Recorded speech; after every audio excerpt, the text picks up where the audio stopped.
Risen. Book number 6 of the Vampire Legends. Written by Emma Knight. Narrated by Melissa Durbin. Chapter 1.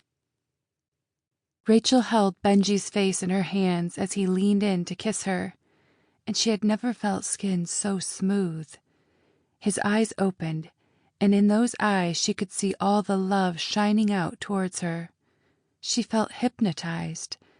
As their lips met, she felt herself transported to another world, his lips so smooth, the kiss magical.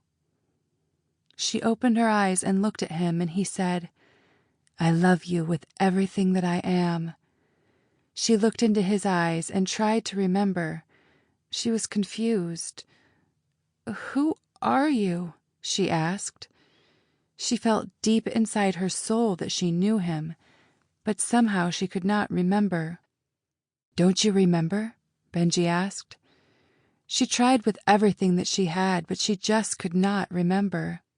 Suddenly, Benji started slipping away from her, falling backward over a cliff.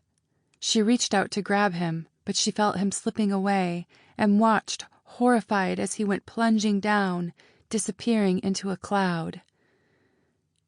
Rachel blinked and found herself standing in front of her grandmother's house. She lifted her finger to ring the doorbell, but saw that it was broken and hanging from its socket. She then made a tight fist and knocked loudly on the stained glass front door, waiting for her to open it. She heard the pitter-patter of footsteps coming towards the door, and as she opened the large door, which creaked on its hinges, there stood an old lady with long, straight, gray hair, staring back at her with fierce eyes. Before she knew it, her grandmother, who looked nothing like the woman she'd remembered, grabbed her and threw her into the dungeon of her house. There were other kids trapped in there, screaming for their freedom. She heard the door slam behind her and watched the woman, who she thought to be her grandmother, walking away coldly, screaming, "You will stay there until you die, my kiddies." Rachel's body jolted, and she started to see her body shaking in front of her. She was no longer in the dungeon, but now she was atop a grand castle somewhere. She couldn't make out where, though.